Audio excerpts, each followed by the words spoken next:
आप सबको प्रभु यीशु मसीह के नाम में जय मसीह की। मैं परमेश्वर का धन्यवाद देता हूँ कि परमेश्वर ने मुझे एक और अवसर दिया कि आपके साथ एक वचन को शेयर कर सकूं। और आज के अध्ययन के लिए हम लोग देखेंगे पहला पतरस और उसका दूसरा अध्याय और उसकी 11वीं आयत को हम पढ़ेंगे। और प्रभु से मेरी ये प्रार्थना है कि आज का वचन हमारे लिए आशीष का कारण हो। पहला पतरस उसकी दूसरी अध्याय उसकी 11वीं आयत। उससे पहले मैं आपको बताना चाहूंगा, जब हमने प्रभु यीशु मसीह पे विश्वास किया था तो हमें एक नई पहचान मिली थी जो हम सब जानते हैं, और उसी पहचान के साथ हम अपना मसीह जीवन जीते हैं, और वो पहचान है हम विश्वासी कहलाते हैं। प्रभु की तरफ से हमें विश्वासी का एक पहचान मिली थी और उसी को याद करते हुए हम अपना जीवन जीते हैं। लेकिन पतरस हमें याद दिलाता है विश्वासी होने के साथ साथ हमारी एक और पहचान है जो बहुत बार हम उसको अनदेखा कर देते हैं और हम उसको भूल जाते हैं कि हमारी ये पहचान है। और वो हम पाते हैं पहला पतरस उसका दूसरा अध्याय उसकी 11वीं आयत में। हे प्रियो, मैं तुमसे विनती करता हूं कि तुम अपने आप को परदेशी और यात्री जानकर उन संसारिक अभिलाषाओं से जो आत्मा से युद्ध करती है बचे रहो। परमेश्वर का वचन हमें इस आयत से सिखाता है हमारी एक नई पहचान वो ये भी है कि हम इस संसार में एक यात्री के समान हैं। इस संसार में हम एक परदेसी के समान हैं, और बहुत बार ऐसा होता है कि हम इस बात को भूल जाते। सबके साथ होता ही है, लेकिन पतरस हमें किसे याद दिला रहा है? मैं तुमसे विनती करता हूं कि अपने आप को परदेसी और यात्री समझ के संसार में जीना है। जब हम पतरस की पत्री को अध्ययन करते हैं, हम इसको पढ़ते हैं, हम बहुत चीजों को जानते हैं पतरस ने किन किन विषयों के बारे में बात करी है। जैसे कि उसकी पहले अध्याय की 3री आयत जो बहुत एक प्रसिद्ध आयत है कि परमेश्वर हमारी जीवित आशा है। फिर उसके आगे बढ़ेंगे तो हमको ये प्रोत्साहन मिलता है कि हमारा विश्वास आग में ताए हुए नाशवान सोने से भी अधिक बहुमूल्य है। हमें सिखाता है कि मैं पवित्र बनो क्योंकि मैं पवित्र हूँ। हमारा छुटकारा परमेश्वर के निष्कलंक लहू के द्वारा हुआ है। और आगे पढ़ते तो हमको और चीजें पता सिखाता है कि हमें, जैसे कि जो विश्वास करता हो कभी लज्जित नहीं होगा, सताओं में धीरज धरना सिखाता है, और अपनी सारी चिंताओं को प्रभु के ऊपर डालना हमें सिखाता है पतरस। लेकिन आपको अगर हम ये पत्री के शुरू की आयतें पढ़ेंगे जो हम बहुत बार भूल जाते हैं, उसको पढ़ते हैं लेकिन उसको अनदेखा कर देते हैं। आपको पता है कि पतरस की पत्री किन लोगों को लिखी गई थी? मैं पढ़ के बताता हूँ आपको। उसकी पहले अध्याय और उसकी पहली आयत, पतरस की ओर से जो यीशु मसीह का प्रेरित है, उन परदेशियों के नाम।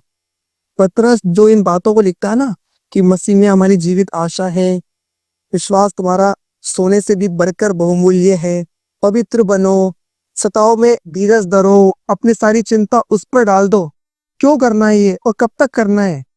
जब तक हम इस देश में, इस संसार में एक परदेसी के रूप में रहते हैं।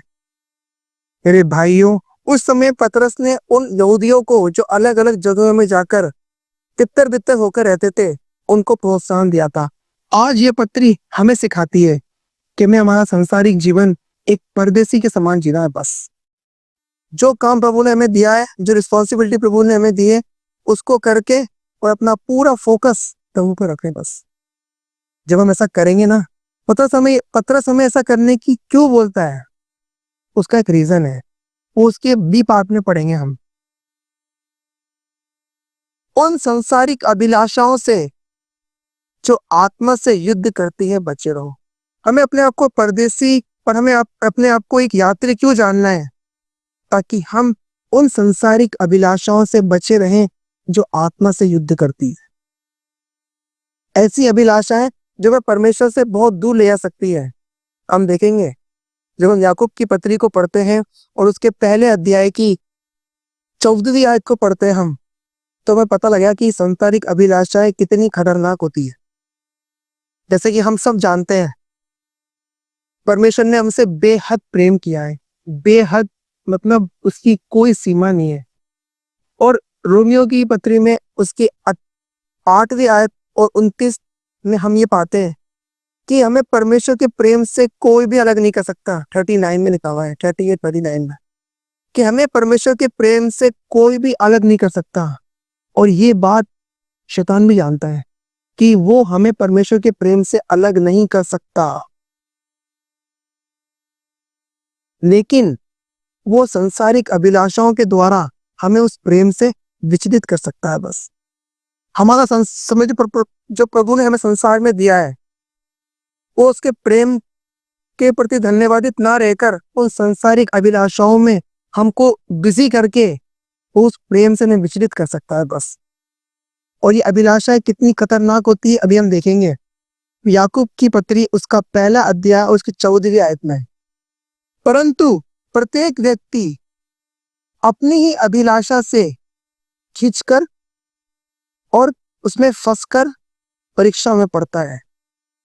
एक इंसान को अभिलाषा खींच भी सकती है और उसको फंसा भी सकती है। इतना ही नहीं, वो अभिलाषा जो हमारे जीवन में बनी रहती है, तो वो अभिलाषा 15 आयत पढ़ेंगे हम। फिर अभिलाषा गर्भवती होकर पाप को जनती है, और पाप जब बढ़ जाता है तो मृत्यु को उत्पन्न करता है। पतरस हमें इसीलिए बोल रहा है कि तुम अपने आप को परदेसी जानो, अपने आप को यात्री जानो। क्यों? क्योंकि वो संसारिक अभिलाषाएं हम पर हावी ना हो, और वो हमारे जीवन से इतना ना रहे कि वो ये पाप का रूप धारण कर ले। जो कुछ भी नहीं थी एक दिन, जो एक विचार में थी अभिलाषा, उसने काम करवा के एक पाप का रूप ले लिया। और पाप अगर आ गया तो आगे लिखा है फिर वो मृत्यु को उत्पन्न करता है। देख लो, एक अभिलाषा जो परमेश्वर के विरुद्ध होती है ना, वो हमको मृत्यु तक पहुंचा सकती है। इसलिए इस बात पे पतरस जोर देता है, हे प्रियो, तुम अपने आप को परदेसी और यात्री जानकर उन संसारिक अभिलाषाओं से बच के रहो। हमें संसार में रहना है, संसार के लोगों से प्रेम करना है, जो काम हमें मिला है उससे प्रेम करके करना है, लेकिन हमें नफरत किससे करनी है? पहला यूहन्ना उसकी 2 आयत उसकी 15वीं आयत में हमें क्या सिखाता है यूहन्ना? संसार में 3 चीजें हैं जो बहुत खतरनाक है। उसकी तुम ना तो संसार से या संसार की वस्तुओं से प्रेम रखो। 16वीं आयत में पढ़ूंगा मैं, क्योंकि जो कुछ संसार में है, अर्थात शरीर की अभिलाषा, हम पढ़ रहे हैं आज अभिलाषाओं से दूर रहने की बात। संसार में क्या है? शरीर की अभिलाषा, आंखों की अभिलाषा और जीविका का घमंड। हम इन 3 बात जब भी हमारे सामने आती है ना, उस समय हमें यह मानना है कि हम यहाँ पर परदेसी और यात्री है। यदि हम ऐसा करेंगे तो जरूर हम परमेश्वर की जो यात्रा है ना, उसको सफलता पूर्वक पूरी कर सकते हैं। और जब हम परदेसी यात्री अपने आप को मानना शुरू करेंगे ना, मैं आपसे ये विनती करता हूँ, ये भी परमेश्वर के वचन के आधार पे, जब हम डेली परमेश्वर से प्रार्थना करते हैं, जब नए दिन के लिए प्रभु को धन्यवाद देते हैं, कोशिश करें हमारी प्रार्थना में हम इसको शामिल करें हैं, प्रभु आज का दिन आपने मुझे दिया, मेरी मदद करना कि मैं एक परदेसी के समान यहाँ रहूं। बस इस संसार में मैं ज्यादा भी लिप्त ना हो जाऊं कि मैं आपको भूल जाऊं। और देखो, यदि कोई इंसान बहुत दुख में होता है ना, वो बताओ निराशा में कब डूबता है? जब उसको ये लगता है कि ये मेरे साथ हमेशा प्रॉब्लम रहेगी। उस वक्त उस दुखी व्यक्ति के लिए भी एक आशा है कि हम परदेसी है। और जब एक व्यक्ति सफल हो जाता है और सफलता के बाद जीवन में घमंड आता है, वो व्यक्ति को क्या लगता है कि मैं हमेशा यहाँ पे रहूंगा और मेरी सफलता हमेशा बनी रहेगी। वो चीज भी घमंड पे उत्पन्न करती है, और घमंड क्या है? एक तरह का पाप। तो सफल व्यक्ति के लिए भी और दुखी व्यक्ति के लिए भी, जब देव ही मानते चलेंगे कि मैं यहाँ परदेसी हूं ना, तो दुखी व्यक्ति निराशा में डूबेगा नहीं, और सफल व्यक्ति कभी घमंड में नहीं जाएगा, लेकिन दीन मनकर प्रभु को धन्यवाद देगा। प्रभु, मेरी यात्रा के जो दिन थे उसको आपने खुशनुमा बना दिया, उसमें आपने मुझे सफलता दी, उसके लिए प्रभु को वो धन्यवाद देगा, ना कि घमंडी होकर प्रभु से दूर हो जाएगा। हम पुराने नियम में देखेंगे कि परमेश्वर की दृष्टि में हम क्या है। 29 का 15 पढ़ेंगे हम अभी। तेरी दृष्टि में तो हम अपने सब पुरखाओं के समान पराये और परदेशी हैं। पृथ्वी पर हमारे दिन छाया के समान बीत जाते हैं, और हमारा कुछ भी ठिकाना नहीं। ठिकाना क्या होता है? परमानेंट जगह।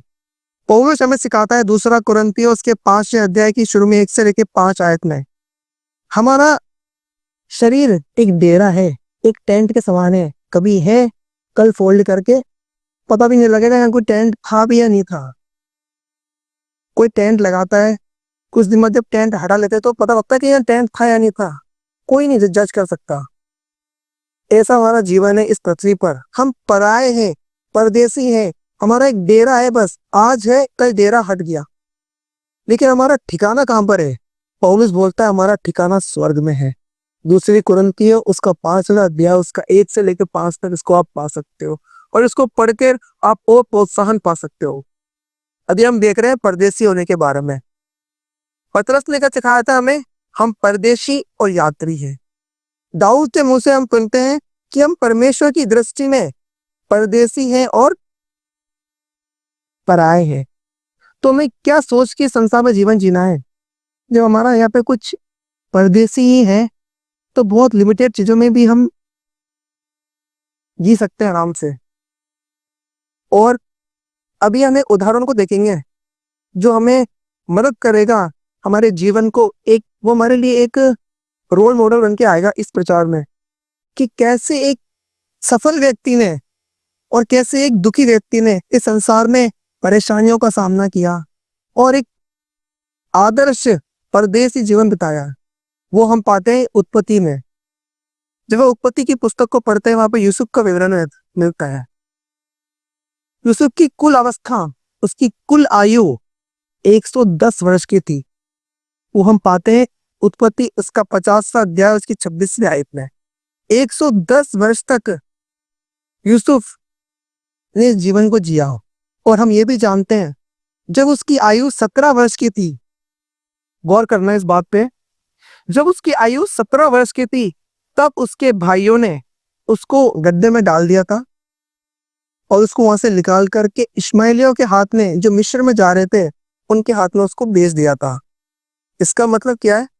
वो केवल अपने जीवन के 17 दिन ही अपने पिता के पास रह पाया था। बस शुरुआत के दिनों की बात कर रहे हैं।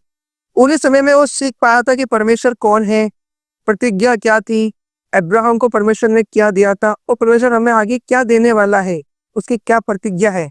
17 साल तक ही सुना था उसने परमेश्वर के बारे में। फिर जब वो 30 साल का हुआ, मतलब 13 साल तक वो पोतीफर के घर में काम किया, उसके बाद जेल में गया और ये दुखी के समय उसने 13 साल तक निकाले। 30 साल का जब वो हुआ तो उसको प्रधानमंत्री का पद दिया गया। हम सबको पता है इसकी पूरी कहानी, लेकिन मैं बताना क्या चाह रहा हूं आपको, 30 साल से लेकर 110 वर्ष मतलब 80 वर्ष तक वो एक प्रधानमंत्री बन के रहा था मिस्र के अंदर। फिरौन के बाद केवल वो ही था जो हुकूमत में था। और हम आपको सीख सकते हैं एक बात में, जब वो उसकी मृत्यु का दिन आता है ना, वो है ना क्या बोलता है, तुम मेरी हड्डियों को इस मिस्र देश में मत गाड़ना। जो देश तुम्हें परमेश्वर दे रहा, उसको, जो देश तुम्हें परमेश्वर देगा उसमें मेरी हड्डियों को लेके जाना। 80 साल तक एक हुकूमत के देश में रहा वो, लेकिन वो उस सिस्टम में कभी इन्वॉल्व ही नहीं हुआ। यूसुफ मिस्र में रहा 93 ईयर्स तक। 13 साल तो दुख में, 80 साल सफलता में। 93 ईयर्स यूसुफ मिस्र में रहा, लेकिन मिस्र उसके अंदर एक सेकंड में नहीं रहा। ना उसका सिस्टम, उसके मन में क्या था? परमेश्वर का देश, कनान देश, परमेश्वर के वादे। आज हमें ये यूसुफ सिखाता है, चाहे हमारे जीवन में सुख हो, सफलताएं हो, या मेरे जीवन में दुख हो, निराशाएं हो, हमें एक परदेसी के समान ही जीवन जीना है। बस आगे की एक आयत पढ़ते, इब्रानियों की पत्री में हम पाते हैं अब्राहम का उदाहरण, उसकी 11वीं अध्याय में और उसकी 13वीं आयत में लिखा हुआ है, ये सब विश्वास ही की दशा में मरे और उन्होंने प्रतिज्ञा की हुई वस्तुएं नहीं पाई और उन्हें दूर से देखकर आनंदित हुए और मान लिया कि हम पृथ्वी पर परदेशी और बाहरी हैं। अब्राहम के पास हम जानते हैं उसके बारे में हम सब जानते हैं उसका क्या विश्वास था। लेकिन वो यहाँ पे बोलता है लिखने वाला कि प्रतिज्ञा की वस्तु उनको नहीं मिली, उसको लेकिन दूर से देखकर आनंदित हुए। ये हमारे लिए आज शिक्षा है। परमेश्वर का जो वादा हमारे जीवन में है ना, कि वो तुम्हें लेने आऊंगा, तुम्हारे लिए मैंने जगह तैयार करी है। दुनिया वाले बोलते हैं किसने स्वर्ग देखा, किसने नरक देखा, जो है कुछ यहाँ ही नहीं। लेकिन हम जो विश्वासी हैं, हम जो परदेसी हैं, हम ये मानते हैं कि प्रभु ने बोला है तो वो सच में होगा। इसलिए हम इनके साथ उस बात को दूर से देखकर आनंदित होते हैं। हम ये मान लेते हैं कि हम भी पृथ्वी पर परदेशी और बाहरी हैं। दाऊद बोलता है हम परदेसी और पराये हैं। पतरस सिखाता है हम परदेसी और यात्री है। ये बोलते हैं हम परदेशी और बाहरी है। और जिस देश से वे निकल 14वीं आयत पढ़ूंगा, जो ऐसी बातें कहते हैं वे प्रकट करते हैं कि स्वदेश की खोज में है। यदि हम परदेशी मानकर हमारे जीवन को जिएंगे ना, तो हमारी जीवन में आशा बढ़ती जाएगी कि हम हमारे देश में जाएंगे। वो देश क्या है? उसकी 16वीं आयत में लिखा हुआ है वो देश क्या है। पर वे एक उत्तम देश, उत्तम अर्थात स्वर्गीय देश के अभिलाषी हैं। इसीलिए परमेश्वर उनका परमेश्वर कहलाने से नहीं लजाता, क्योंकि उसने उनके लिए एक नगर तैयार किया है। क्या आप इस बात पे विश्वास करते हो कि परमेश्वर ने आपके लिए एक नगर तैयार किया है? अगर विश्वास करते हो तो कोशिश करें। इस संसार में हमारा कोई स्थिर ठिकाना नहीं है, कोई स्थिर नगर नहीं है। हम उत्तम नगर स्वर्गीय देश के अभिलाषी हैं। और अगर हम परदेसी बनकर इस जीवन को जिएंगे ना, तो वहां बताऊं प्रतिफल क्या है? परमेश्वर, हमारा परमेश्वर कहने से नहीं लजाता। यदि हम शरीर की अभिलाषा, आंखों की अभिलाषा, जीविका का घमंड, इन पापों से बच के एक परदेसी के समान जीवन जिएंगे ना, तो उसका प्रतिफल कितना बड़ा है। परमेश्वर, हमारा परमेश्वर कहलाने से नहीं लजाता। और एक बात बता के मैं खत्म करना चाहूंगा, वो बात है उसकी 13वीं आयत में।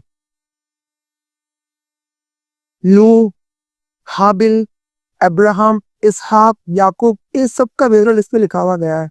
और उनके बारे में एक बहुत खूबसूरत बात लिखी गई है, वो उसकी 13वीं आयत में लिखी गई है। ये सब जो परदेसी थे, जो बाहरी थे, ये सब विश्वास की दशा में मरे। आज हमारे बारे में अगर ये लिखा जाए तो क्या लिखा जाएगा? ये सब अब्राहम, लू, हाबिल, यूसुफ, मूसा, ये सब विश्वास की दशा में मरे। क्यों लिखा गया पता आपको? ये क्योंकि वो लोग विश्वास की दशा में जीवित रहे थे। आज ये लाइन हमारे लिए एक सवाल छोड़ के जाती है, आज हम किस दशा में जी रहे हैं? या अगर हम लालच की दशा में जी रहे हैं तो हमारे लिए भी ये लिखा जाएगा कि ये लालच की दशा में मरा। बहुत सिंपल है। जिस दशा में हम जिएंगे हमारी मृत्यु के बाद, हमारे लिए भी यही लाइन लिखी जाएगी कि ये इस दशा में मरे। आज अगर हम लालच की दशा में हैं तो ये लिखा जाएगा कि लालच की दशा में ये लोग मरे। यदि हम नफरत की दशा में रह रहे हैं, आज कुछ नफरत, किसी को माफ नहीं करने की दशा में, हमारे लिए भी ये लिखा जाएगा कि ये लोग नफरत और क्षमा ना करते हुए मर गए। यदि हम परमेश्वर के विरोधी होकर जी रहे हैं तो हमारे लिए भी ये लिखा जाएगा कि ये परमेश्वर की विरोधी की दशा में मरे। यदि हमारे जीवन में प्रभु ने कोई सेवा दी है, उस सेवा को कर रहे हैं, तो हमारे लिए भी ये लिखा जाएगा कि वो परमेश्वर की सेवा करते करते करने की दशा में मरे। मेरे प्रिय भाइयों और बहनों, हम किस दशा में हैं हम खुद जानते हैं। हमारा विवेक हमें बताएगा कि हम किस दशा में हैं। और जब आपका विवेक आपको बताएगा ना, तो उससे झूठ मत बोलना।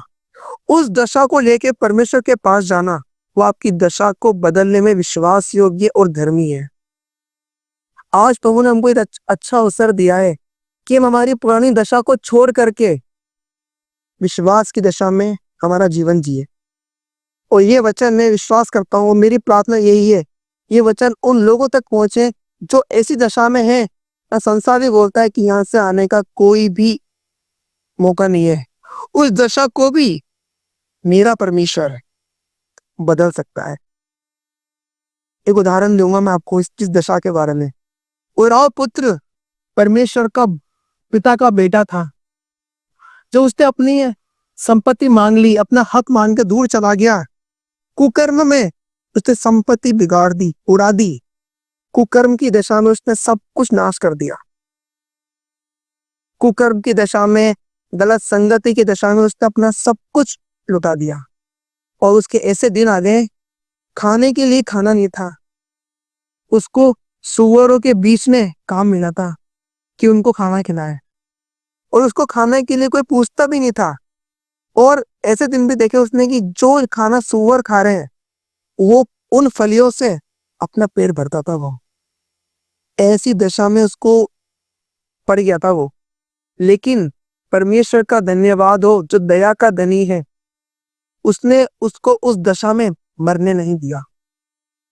जब उसने अपने आपे ने आया, परमेश्वर की तरफ उसने फिरने का निर्णय किया, परमेश्वर की उसके पिता की तरफ उसने जब कदम बढ़ाए और ये प्रार्थना की थी, प्रभु मैं तेरे घर में एक मजदूर के समान आ जाऊंगा बस।